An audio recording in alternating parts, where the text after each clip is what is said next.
Roger Barranco, que es neurointervencionista del Hospital de Bellvitge y nos va a contar acerca de su experiencia del acceso radial para el tratamiento endovascular del ictus. Adelante, Roger, cuando quieras. Vale, muchas gracias. Espera que minimizo para ver bien la presentación. Vale. Bueno, buenos días. Gracias primero de todo por la invitación para hablar del tema.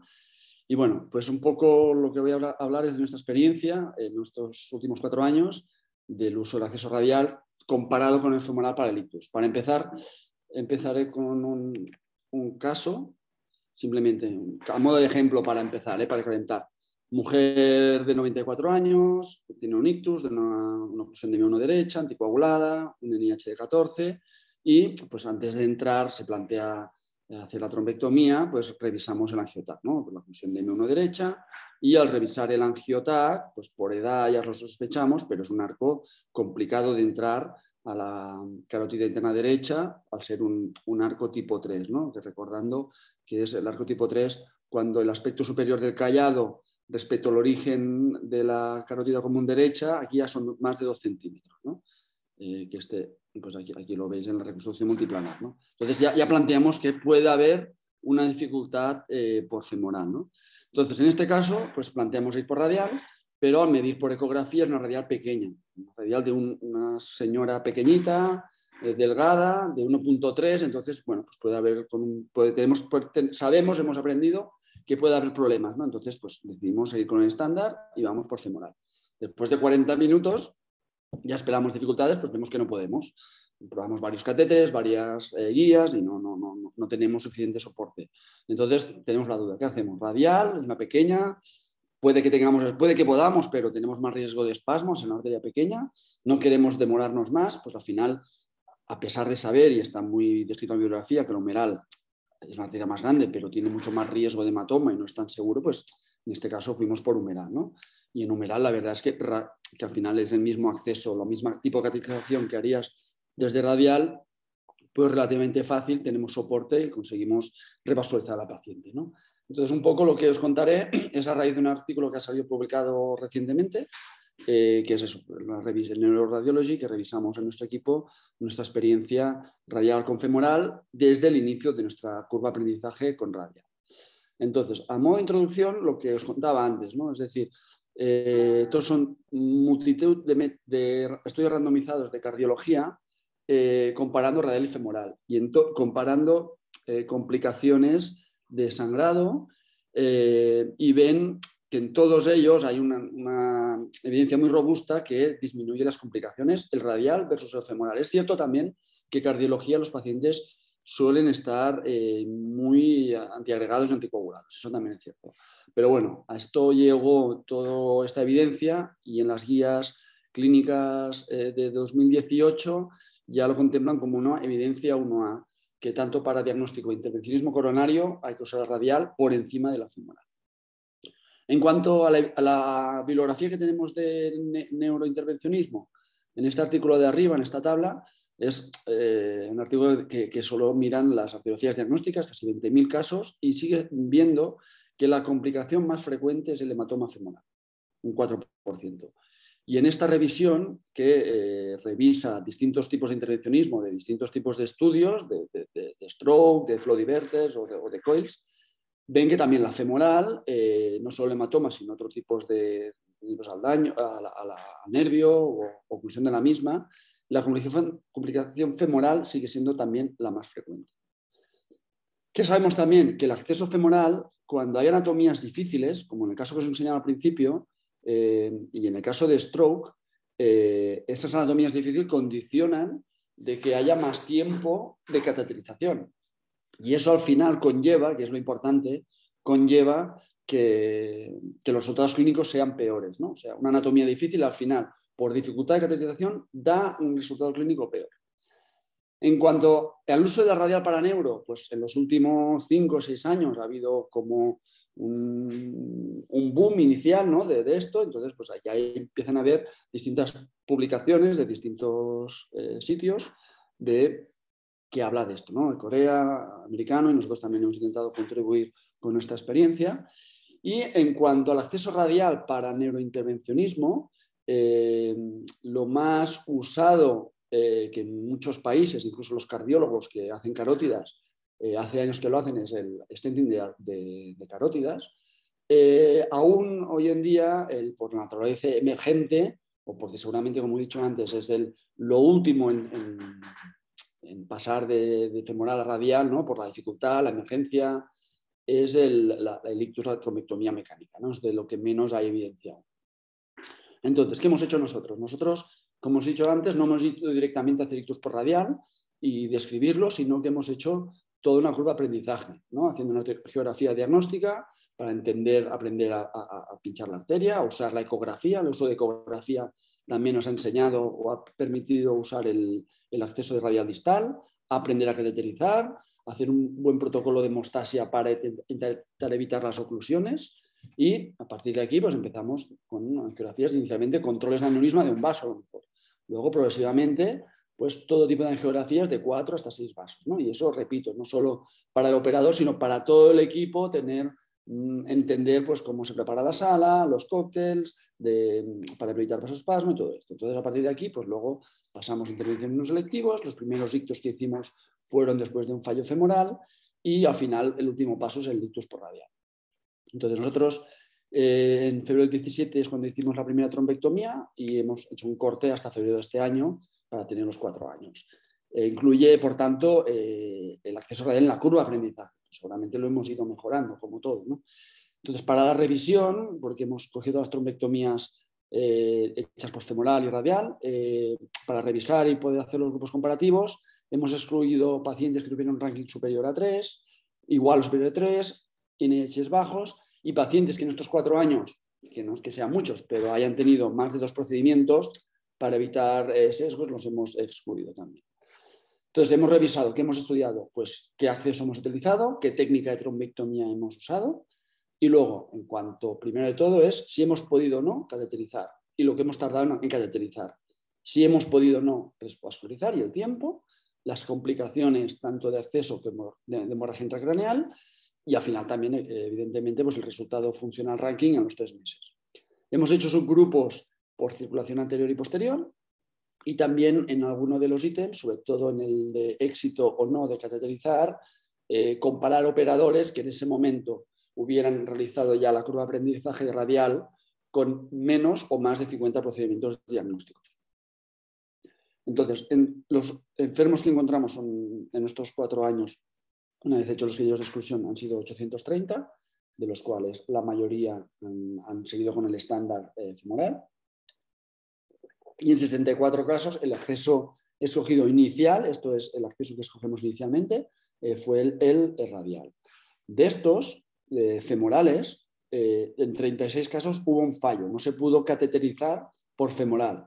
Y hubo un crossover, se pasan estos enfermos a radial, ¿vale? O sea, aquí diferenciamos enfermos que después de un fallo femoral han pasado a radial, son 18 casos, y los de radial que han ido directo a radial, 64. Suma 82, pero para la mayoría de datos que estudiamos estamos usando los radiales directos y en alguno pues hacemos el subanálisis de si es lo mismo haber hecho la radial directo que haberlo hecho después de fallo femoral. En cuanto a las características basales de los enfermos, no hubo diferencias en cuanto a género, NIH, ASPEX, ictus despertar, el uso previo de fibrinolítico o los factores de riesgo cardiovascular. Sin embargo, sí en cuanto a edad, la mediana de edad, sí que en los casos de acceso radial directo, los pacientes fueron ligeramente mayores que en femoral directo. Esto no sale significativo. Esto es probablemente porque, como contaré luego, en los casos radiales ya hemos tendido a escoger pacientes con anatomías más tortuosas, más difíciles, por lo cual enfermos más mayores, ¿no? En cuanto al sitio de oclusión, tampoco ha habido diferencias entre los grupos, derecha, izquierda, circulación anterior, posterior o incluso en tándems. No sale significativa la diferencia. En cuanto a los tiempos preprocedimiento, desde el stroke onset a punción y desde de entrada a sala de angiografía a punción, tampoco ha habido diferencias entre los grupos. Entonces, ¿cómo lo hemos hecho? Hemos usado la ecografía Inicialmente sí que hacíamos el test de Allen o el Barbeau. El test de Barbeau es el Allen objetivo hecho con el PULSI, pero realmente al final está demostrado en la bibliografía que no es necesario hacerlo. Lo que sí que es importante es el tamaño. Por eso usamos la ecografía para medir el tamaño. En este caso, 2,6 milímetros, un buen tamaño para hacer el acceso radial. Y también la ecografía nos permite pinchar de forma más segura, incluso ponemos nitroglicerina subcutánea, que en algunos casos nos permite aumentar el calibre de la arteria antes de pinchar, ¿no? El uso de la ecografía también nos ha ayudado a aprender a pinchar o poder pinchar el acceso de radial distal cuando hay un tamaño suficiente, que incluso por los ictus también se pueden hacer por aquí. En cuanto a la heparina, que es una cosa establecida en el cóctel radial para prevenir la oclusión de la arteria radial, está establecido que lo mejor es usar unos 70 unidades por kilo, que son unos 4.000, 5.000 unidades. Claro, a nivel de ictus, pues eso ya nos da un poco más de cosa, ¿no? Entonces lo que hemos hecho es, empezamos solo dando 2.000, luego cuando ya hemos pasado a hacer trombectomías cada vez más distales, no usamos heparina y ahora lo que estamos haciendo es, al final, hacemos el procedimiento y si hay una pequeña salvación de contraste duda, no damos heparina y si todo ha ido bien, al terminar, justo antes de retirar el introductor, entonces damos la heparina. En aquellos casos que los pacientes ya llevan fibrinolítico, pues no damos la heparina. En cuanto a los materiales, hemos usado inicialmente que no nos atrevíamos a poner los catéteres, y pongo entre comillas, de 8 French, los balones, catéteres balón de 8 French, pues usábamos el catéter balón chelo de 6 French, que pasa por un 7, que hicimos, la verdad es que fueron 2 o 3 casos solo. La mayoría de casos sí que lo hemos hecho con introductores largos, con el ballast o con el shuttle, combinado no con catéter de aspiración distal y stent retriever, y también hemos hecho casos con los catéteres balón de 8 French. ¿Por qué lo pongo entre comillas 8 French? Porque al final lo que importa aquí es el diámetro externo del dispositivo. Y el diámetro externo del dispositivo es similar, bastante similar entre un introductor largo y un catéter balón. Entonces, como he dicho antes, pues bueno, los pacientes al final han sido 832 trombectomías, la mayoría han ido a femoral. De estas 768 casos de femoral, en 36 casos no se pudo cateterizar, eso es un fallo de 4,6%. En 6 casos, por lo que fuera, por la clínica, por el tiempo, pues ya se decidió parar y suspender el procedimiento. Pero, sigo por aquí, en 8 casos se hizo un rescate a punción braquial, a humeral, que en 6 casos se pudo conseguir, en 2 no se pudo, es un fallo del 25%, pero también destacar que en 25% son pocos casos, pero en 25% hubo hematomas. ¿Ves? Tener en cuenta que la braquial puede ser, evidentemente al final se usa el mismo camino que cateterizar por radial, pero no es un acceso tan seguro. Vuelvo a esta parte de la diapositiva. Como había comentado antes, 18 casos pasaron de fallos femorales, pasaron a radial, y en 15 se pudo cateterizar, ¿no? El rescate pudo cateterizarlo en 15 de los casos. Y en 4 casos de femoral hubo una punción carotidia directa. También hubo un caso que después de pasar el enfermo a radial no se pudo y se pasó a punción carotidia. Son 5 casos totales de punción carotidia. Es decir, que a nivel personal también tengo que decir que desde que uso la radial no he tenido que recurrir más a la punción carotidia, al menos hasta ahora. Y en aquellos casos que hicimos radial directo, pues hubo 2 casos en que no se pudo cateterizar hubo dificultades y se hizo un rescate femoral y en los 2 se pudo cateterizar. A modo de resumen, este subanálisis está hecho en circulación anterior, que no entro en detalle, y lo mismo en circulación posterior. Tampoco entro en detalle, pero solo destacar que la N es menor, pero de 71 casos femorales directos, el fallo es bastante mayor. O sea, es un 8,4% de fallo. De los radiales, el global son 10 casos de radial, en todos se pudo cateterizar. Son menos números, pero da un poco de idea, apunta un poco que en circulación posterior radial realmente puede ser un acceso muy, muy bueno. En cuanto a los criterios de inclusión radial, los 82 casos que hemos hecho por radial a nivel anatómico, lo hemos hecho o bien, como he dicho antes, porque ha habido un fallo radial, después de un fallo femoral, perdón, porque han sido circulación posterior y próximamente hemos visto que pueden ser ventajoso el ir por vía radial. Y en el caso de carótida izquierda o derecha, pues porque hemos visto arcos, tipos de anatomías que nos podía favorecer el ir por radial, como arcos bovinos, o arcos difíciles por vía femoral. Pues arcos tipo 2, tipo 3, cuando hay kinkings de las arterias, luego enseño algún ejemplo, cuando hay enfermedad ortoilíaca, cuando hay ateromatosis, cuando hay algún tipo de oclusión que nos favorezca el hecho de ir por radial en vez de femoral, ¿no? En cuanto el material que hemos usado para acceder, la mayoría se ha hecho con introductor largo, aunque también se ha usado el balón o el catéter balón o introductor corto con el catéter intermedio, por ejemplo en circulación posterior. Y de todas formas el uso de catéter balón, lo cuento aquí también, estenia carótida o estenia intracraneal, no hay diferencias entre grupos femoral y radial. La mayoría de enfermos radiales específicamente se han hecho con stent retriever combinado con aspiración distal, el 67% de los casos, y casos de tándem o intracraneal stent y casos más complejos de ictus que también se han hecho por radial, pues un 9 y un 6%. En cuanto al primer ítem de estudio, ¿no? El éxito de cateterización, pues ha sido, tanto por radial ha sido un 96% versus el femoral un 95%, no ha habido diferencias. Y si hacemos el subgrupo en casos radiales de operadores con curva de aprendizaje en ese momento versus sin curva de aprendizaje, aunque no sale significativo, sí que veis la diferencia del éxito de cateterización. Por eso repito que es importante, o creemos que es importante, el haber realizado la curva de aprendizaje. En cuanto al tiempo de cateterizar, pues solo en aquellos que hayamos podido cateterizar, pues contamos el tiempo, ¿no? En las cateterizaciones radiales y femorales que se haya podido cateterizar.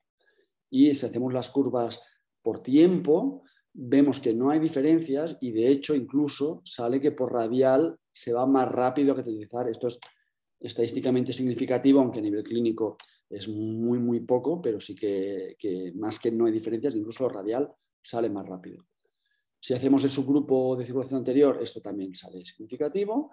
Y en cuanto a los tiempos de cateterización por grupos de edad, pacientes menores de 80 y más de 80, justamente los más de 80 es donde la curva radial y femoral más se separa, seguramente porque el femoral, pues sobre todo al principio, los primeros 15 minutos es cuando más, o 15 o media hora es cuando más diferencia hay entre los dos grupos a nivel de la curva esta, ¿no? De separar lo rápido que podemos acceder con una técnica u otra. En cuanto al éxito de revascularización, la radial consiguió un TC2B3 entre el 88,5% y el femoral el 90%, tampoco hay diferencias significativas en cuanto a revascularización.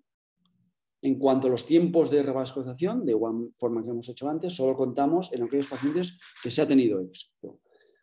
Y en revascularizar, incluyen pacientes con crossover. Es decir, un paciente que, por ejemplo, empezó inicialmente femoral, luego se ha reconvertido, para no tener sesgos, lo contamos como que es un acceso femoral inicial, ¿vale? Cuando estamos comparando a los pacientes que empezaron con femoral versus los que empezaron con radial, aunque haya habido crossovers, porque si no tendríamos sesgo de solo estamos cogiendo los que fueron bien. Y tampoco, en estos casos, el tiempo de revascularización final radial y femoral no hay diferencias. Se hizo también un estudio propensity para hacer a nivel estadístico, verlo de otra forma y tampoco hubo diferencias, y tampoco en el subgrupo de circulación anterior y posterior. En cuanto al tiempo de onset stroke a revascularización, tampoco hubo diferencias entre los dos grupos. En cuanto a complicaciones de accesos, en acceso radial directo hubo un caso de una complicación, sobre todo que pasó al principio de la curva de aprendizaje, que no se hizo una buena compresión, y se hizo un pseudoneurisma, y un 5% de complicaciones femorales. No nos sale significativo, pero como he dicho antes, estos 38 casos con complicaciones femorales, que por cierto, lo que hemos hecho para contarlo, para contar que es un hematoma grave o no, para contarlo, porque muchos hematomas que son leves pasan desapercibidos, no tienen importancia clínica, hemos cogido las historias clínicas, todos aquellos pacientes que han requerido una interconsulta, que neurología ha hecho una interconsulta vascular por un tema de acceso, son los que hemos contado, ¿no? En cuanto a hemorragia, perdón, en cuanto al ranking, a los 90 días tampoco ha habido diferencias significativas, un 46% ranking 0,2 en radial versus el 44% de pacientes con femoral. Ya para terminar, pongo ejemplos un poco rápido para tener un poco de visión de ejemplos, ¿no? Varón de 84 años, ictus de M1 derecho y vemos un arco tipo 3. Y esta curva que muestro aquí, cuando en la carótida común derecha hace un kinking aquí, pues ya todos sabemos que por femoral pues podemos tener cierta dificultad de estabilidad en las dos cosas. En este caso ya teníamos la curva hecha, pues decidimos ir directamente por radial. En este caso pues subimos la guía, el introductor con el dilatador, quitamos el dilatador, en este caso son Simon 1, y en este caso con el catéter sin llegar a subir, con la guía Steve con buen soporte, ves el introductor como tenemos un buen soporte para llegar a subir, ¿no? Entonces, realmente una vez el introductor lo tenemos en carótida petrosa distal, el soporte es muy bueno, el radial hace que no usa como un poco de introductor largo porque fija el catéter y en este caso pues todo buen soporte para revascularizar. Otro ejemplo de una oclusión carotidia y un M1 izquierdo. En este caso es un arco bovino radial, lo cual sabemos que es una ventaja para cateterizar, pero es una radial pequeña, de 1,4 milímetros. En este caso, en este caso hice con un flow gate que mide 2,8 milímetros por una radial de 1,4, seguramente vamos a tener problemas de espasmo. Entonces, en este caso, pues la cubital era mayor, tenía muy calibre y se hizo una punción cubital. Y aquí pongo el ejemplo como la guía directamente desde la derecha al ser bovino, no hace falta ni cateterizar, va directamente. La punción serie son 6 minutos, muy rápido. En este caso enseño también porque es un caso de una oclusión carotidia de M1 y que pues, con catéter balón, catéter de expiración y stent, con 3 pases pues, se consigue revascularizar, ¿no? Brevemente es un caso al final que no es un ictus fácil, pues que por radial no tiene que haber ningún problema para solucionar. Otro ejemplo rápido, paciente de 82 años, arquetipo 3, una tica derecha, también en este caso un bala, react y un catch. En este caso la radial medía 2,2 y al poner la nitroglicerina subcutánea conseguimos aumentar un poco el calibre radial y nos da más seguridad. En este caso pues vamos directamente por radial también, el tiempo de punción a las 6 son 7 minutos y la organización te da buen soporte y te permite ir rápido a pesar de estas anatomías, un arquetipo 3. Otro ejemplo, un paciente con una fusión de M1 y con un loop en la carótida, ¿no? Pues en este caso sabemos que podemos tener dificultades de soporte si el introductor no nos queda bien y en este caso lo enseño porque se ve en este vídeo de aquí cómo el ballast fue capaz de dar la vuelta al loop y nos dio muy buen soporte. Una vez tenemos el introductor largo superando el loop con un catéter intermedio, nos permite dar muy buen soporte. Una ventaja radial es ser una arteria más pequeña, una vez el introductor lo tenemos en sitio, podemos tener dificultad para subirlo, pero nos actúa como un muy buen soporte del catéter y tener buena estabilidad. Otro ejemplo, un ejemplo de un tándem derecho, en este caso también con un ballast. Por dentro del ballast, al ser una oclusión carotidia de dificultad de pasar, tuvimos que usar por dentro un envoy de 5 frames, se puso un filtro, un stent y después se procedió a la trombectomía distal. Otro ejemplo, estos son los primeros ejemplos de una abuelita de 90 y pico de años que no pudimos por femoral después de 40 minutos porque era un arco tipo 3 y encima este kinking proximal, que enseño aquí en la flecha, en la carótida común izquierda, que eso ya sabemos que te complica mucho al subir la guía y dar estabilidad, ¿no? Y pues bueno, lo enseño porque fue de los primeros casos que nos sorprendió que pudiéramos cateterizar por radial bastante fácil, ¿no? Al superar el kinking y tener un buen soporte distal. Otro ejemplo de una M2 que tenemos, como enseño aquí, una tortuosidad en la subclavia, eso puede dificultar el acceso radial, pero en este caso había un kinking proximal de la carótida izquierda, como enseñé en el caso anterior, y a pesar de eso intentamos ir por radial. Entonces, en este caso, para superar el kinking, aquí tenemos el catéter, pero el introductor largo ya ha superado este kinking, lo cual lo rectifica un poco y nos da más soporte. Y aquí, veis en el vídeo,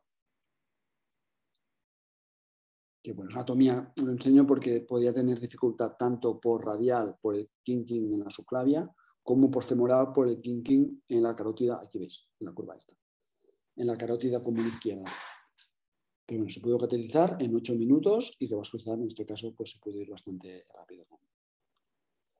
Y ya para terminar, un ejemplo también de fosa posterior, ¿no? En este caso, un paciente que no tiene vertebral derecha, se usa la radial distal izquierda, es una ventaja pinchar la distal cuando vamos por la izquierda, pinchamos directamente por radial izquierda y en este caso pues se hizo un bala, se colocó en la vertebral y aquí se tuvieron que hacer varios pases de Catch-Mini y revascularizar de forma satisfactoria. Como discusión, no me alargo mucho más, pero bueno, solo comentar que estos son los criterios de inclusión radial que he mostrado antes, ¿no? Y si vemos la tabla de la anatomía de los casos que hemos seleccionado por radial, que han ido bastante bien cuanto a éxito de cateterizar, en parte coincide con... Esta es una tabla hecha a partir de todos aquellos casos femorales que ha habido un fallo de cateterización. Es decir, todos los casos femorales que ha habido un fallo de cateterización, hemos revisado los angiotags y saber, o los angiotags o el paciente, y saber por qué ha habido fallos, ¿no? Circulación posterior, pues son 6 fallos, porque habían kinkings, porque habría un loop vertebral, pero en carótida izquierda varios casos con arco bovino, arcos tipo 3, o, por ejemplo, en carótidas derechas, pues también por arcos tipo 2, 3, o por enfermedad artoilíaca, ¿no? O sea, yo creo que es muy interesante ver que las anatomías difíciles por femoral en parte coinciden con las anatomías que hemos seleccionado por radial, ¿no? Entonces, ya para terminar, como conclusión, eso es lo que estaba diciendo ahora, ¿no? Que es la selección de casos por la anatomía de troncos supraórticos es importante. El acceso radial funciona en anatomías difíciles para el femoral y es una alternativa de acceso. O sea, al final, globalmente, si se domina el femoral y el radial, habrá menos fallos de cateterización y potencialmente casos que a lo mejor sí que solucionaremos por femoral, pero con más tiempo de cateterización y al final eso conllevaría peor resultado clínico, pues si lo seleccionamos bien y vamos por radial, podemos hacerlo más rápido y al revés también. Es decir, seleccionamos bien y no nos compliquemos en casos femorales con radiales pequeños, en casos, perdón, vuelvo a empezar. Al revés también sirve, evidentemente, no se trata de ir radial siempre, sino hay casos que a lo mejor por radial no se puede, pues pasar a femoral o seleccionar bien si es mejor ir por femoral, ¿no? Porque globalmente queremos en toda la población que tratamos ir lo más rápido posible para dar la posibilidad de un mejor resultado funcional a los 3 meses, ¿no? Y nada, en nuestra experiencia pues no hemos encontrado diferencias en la posibilidad de cateterizar, en tiempo de cateterizar, en el éxito o no de revascularizar, el tiempo de revascularizar y los resultados clínicos y complicaciones. Pero evidentemente es necesario una curva de aprendizaje y una buena selección de pacientes. Y nada, muchas gracias, eso es todo. Voy a poner si puedo el vídeo. Muchísimas gracias, Roger, por la presentación. Creo que ha sido muy educativa y nos has dicho muchas cosas relativamente nuevas para todos los que, tanto los que están en el campo como los que no estamos metidos, que yo creo que el acceso radial lo teníamos un poco como olvidado e ignorado y una cosa de los mitos que nadie utiliza. Tenemos varias preguntas, tanto de los panelistas como de los participantes. Si quieres te los voy leyendo y vamos respondiendo. Perfecto. Entonces nos preguntan, ¿para ictus agudo vertebrobasilar está indicado o mejor no liarse? No, yo creo que es una muy buena alternativa. De hecho, de los primeros casos que hicimos creo que el primer que hicimos por radial un ictus fue justamente un vertebrobasilar y creo que es una muy buena alternativa. Pero repito también, en general es bueno, pero también dependerá del caso, ¿no? Dependiendo del ángulo que haga la vertebral con la subclavia, a veces el ir por radial, en la guía es que te va directo. Entonces, estos casos, si el ángulo es muy... Tendría que dibujarlo, ¿no? Pero si el ángulo es muy agudo, te permite que la guía vaya directo. Entonces, yo creo que una buena selección es importante y yo creo que es recomendado. Diría siempre, no, pero es uno de los casos, de los supuestos que hemos visto ventaja, ¿no?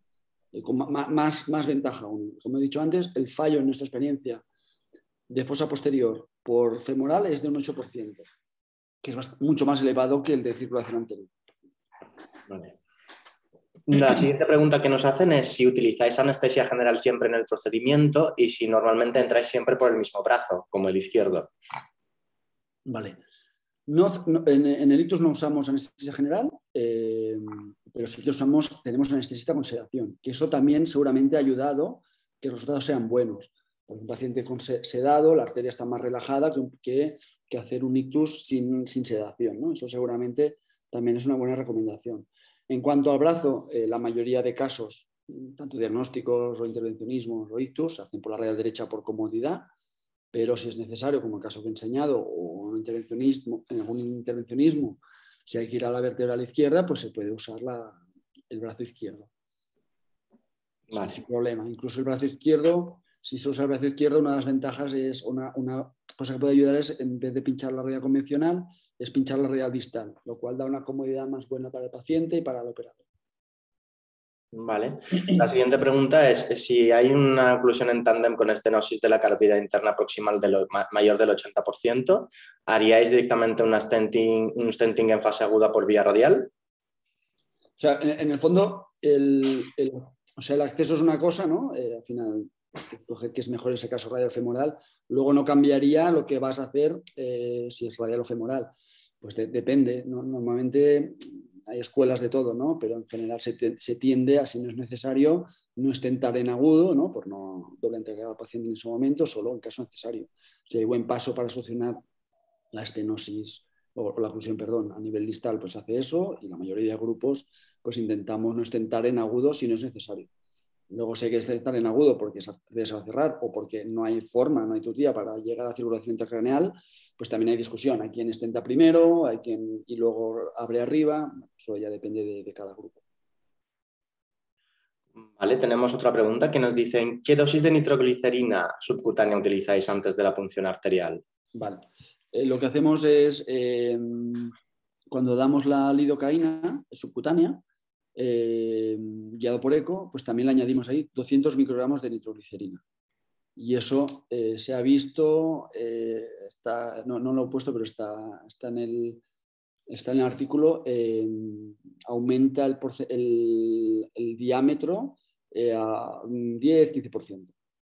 Depende, cada caso es distinto, en global de la población, ¿no? Hay gente que ya las tiene muy dilatada, pues no vas a conseguir nada. Pero a veces sí que te permite eso, que arterias que te planteas hacer ictus por radial. La arteria mide, no sé, 1.92. Está un poco al límite, ¿no?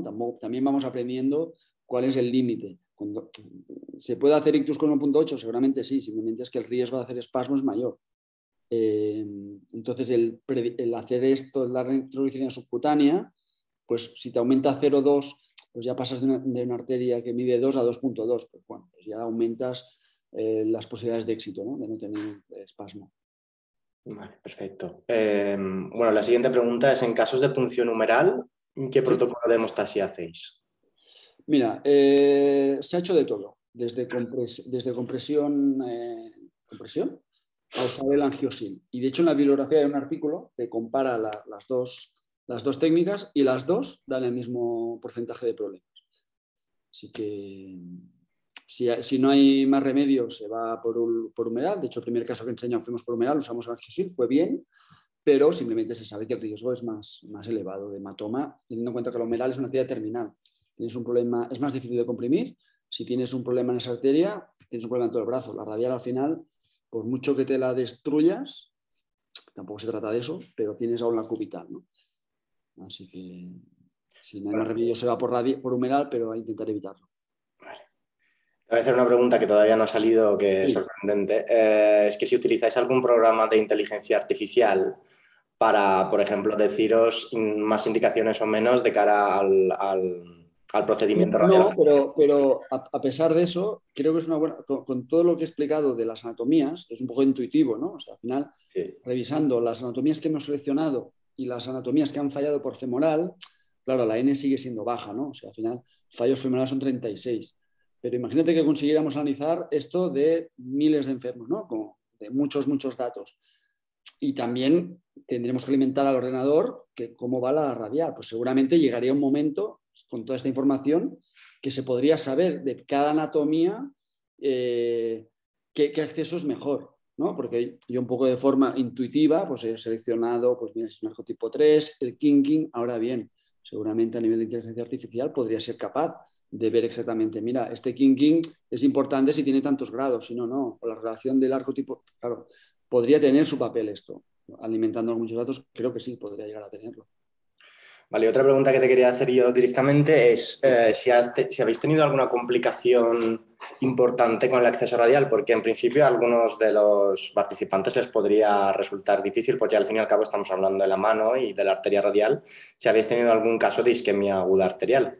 Vale, de isquemia aguda no hemos tenido, y eso incluso revisando bibliografía es prácticamente case report. Hematomas hemos tenido, graves no. Mira, la complicación, o sea, la complicación más, o sea, que creo que hay que vigilar más. El otro día hablando con algún compañero que le había pasado al principio en la curva de aprendizaje es un espasmo severo, ¿no? Y lo importante aquí es tener el conocimiento de qué hay que hacer. Cuando realmente ves que tienes encallado el introductor.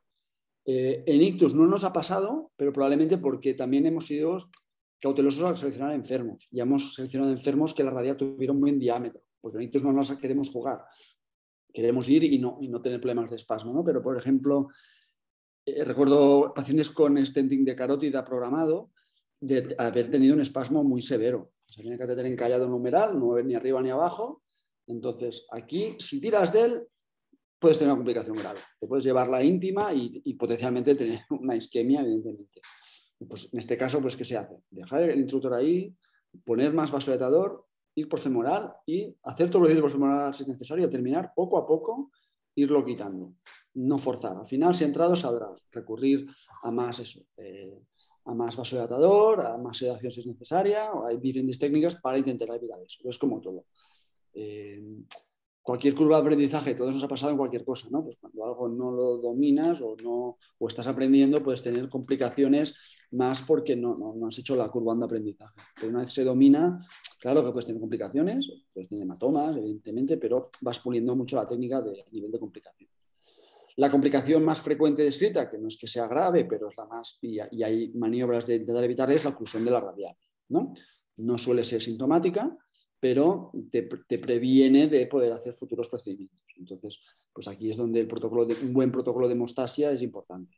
Sobre todo, es verdad que en ictus al final estás haciendo intervencionismo poniendo catéteres mayores, seguramente la ratio de oclusión es más alta, pero en cateterismos diagnósticos es muy importante un buen protocolo de hemostasia. La tendencia cada vez más es hacer protocolos de hemostasia mucho más cortos, porque el riesgo de hematoma es muy bajo, para evitar la oclusión de la misma.